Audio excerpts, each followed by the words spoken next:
Now, it's that time of the year where South African roads are busy as thousands travel to different destinations for the Easter long weekend. It is also a dangerous place to be on the roads due to the numerous accidents we often witness. During last year's Easter weekends, 162 people lost their lives on the country's roads, with just over a quarter of those crashes caused by drunk driving. Let's now bring in Caro Smit, who is the founder and director of the South African Against Drug Driving, for a conversation on this. Caro, thank you so much for making time for us. So the legal blood alcohol content currently stands at what, 0.05 grams per 100 milliliter of blood, if I'm not mistaken.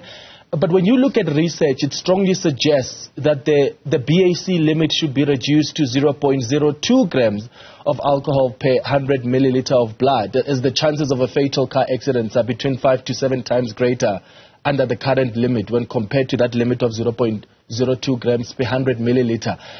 Do you think that's where we need to start going, or could that come with more problems?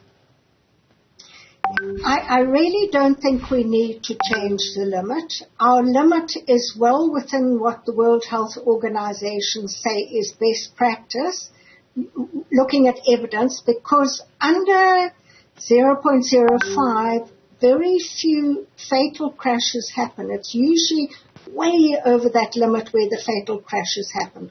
So what we need to do rather than that is basically do testing, and if anyone is over the legal limit, then really have the legal and financial repercussions of that crime. So give them heavy financial fines, remove the license, suspend the license, and if they've killed anyone, then put them in jail, as is allowed in the Road Traffic Act. And one person would argue that, we already have legislation, and we'll talk more later on about the legislation that's been given the green light by the National Assembly. It's now with the National Council of Provinces. But an argument most people will make, Caro, is there is legislation in place, but it's just simply not being enforced. And also, there's just not enough capacity and resources for police officers to really clamp down properly on this entrenched culture of drinking and driving. So even if you have the perfect legislation, do we have the resources, and do we have police officers, men and women in blue, traffic officers who are serious about enforcing that legislation? I think our traffic officers do as much as they can, but they don't have the equipment. Every single traffic officer should have a breathalyzer in their vehicle so they can check. So these are screening breathalyzers. So if someone is stopped for speeding, they should test them for alcohol. If someone is stopped because they're driving dangerously, they should be tested for alcohol. If they're being stopped because their tires are worn, they should be tested for alcohol. And we should be doing 13 million tests a year because we've got 13 million drivers.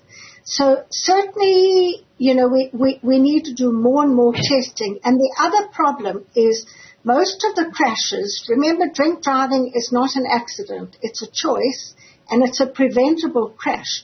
So most of the crashes happen at night and over weekends, where in a lot of the province, the traffic officers are not working. It's the police who are SAPs who are handling the drink driving.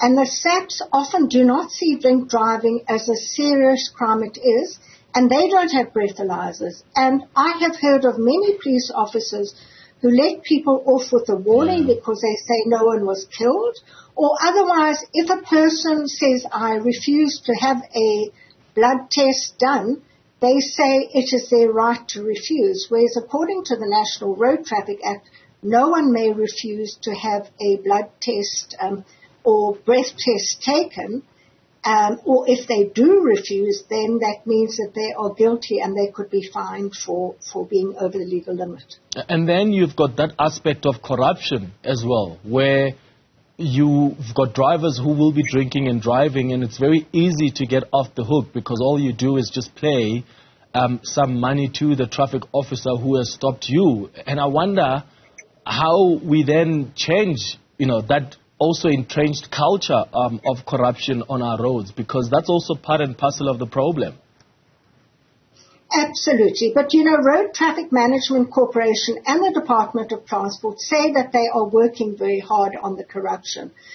I think still, if people are caught over and over again, and even if they're having to pay, 100 or 500 or whatever they have to pay for being over the limit, if they are caught enough times, it's going to cost them very heavily. So just keep on testing. That is what has really worked overseas. Testing, but then the other thing too, for the ones who are caught, who are obviously not done by the corrupt officers, those people must get into court, and the justice system must actually find them guilty, as is allowed, and then they must get a criminal record. Yeah. So, because at the moment our prosecution rate is between 2 and 6%. So people know that they can get away with drinking and driving, because maybe justice is not seeing it as the serious crime it is. That is affecting killing about half of the people on our roads. So that's maybe 7,000 deaths a year. But then maybe 4 times that the number are injured. It's a huge number of people who are killed. Like, my precious son here, Chaz, who was killed. Think about the people who are severely injured and whose families are thrown into poverty because they've got to look after a disabled person. It's a huge burden on society, emotionally and financially. No, absolutely. If there are no harsh consequences, why would someone then feel, I'm not going to get behind the wheel because I've been drinking? Because they know, over 2.5% successful, prosecution rate, that's incredibly low. Let's talk about this new legislation now, the National Road Traffic Amendment Bill that's currently under review by the National Council of Provinces. It's been passed by the National Assembly. What difference is it going to make? It will make no difference if they do not enforce it. Because remember, we used to have a blood alcohol level of 0.08, and then they moved it down to 0.05, and the drink driving rate continued to rise. Enforcement, and prosecution, as we say. However, if you do look at a blood alcohol rate of 0.02, basically what it does mean is that you can't even have, because the law states it's less than 0.02. So that means that even if you have one single tot of whiskey, you are over the legal limit. So theoretically it can make a huge difference. But if the people are not going to be tested, and if they're not going to be fined, or it makes no difference. So as we say, World Health says that basically keep the limits as it is.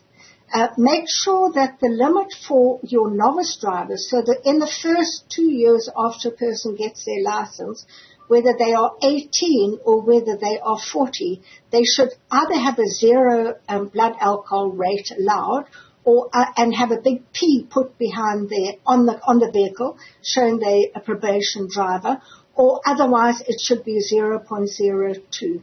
But leave the limit like it is. Spend more money on getting breathalyzers to the traffic officers, screening breathalyzers to the police, and working on enforcement. Caro Smit, thank you so much for making time for us this afternoon. And Caro Smit earlier mentioned that it's not just a social pain for the families and their loved ones, but the economic costs as well that are the drivers. And they're so profound. When you look at the numbers, drunk driving is estimated to cost the economy about 18.2 billion rand annually. So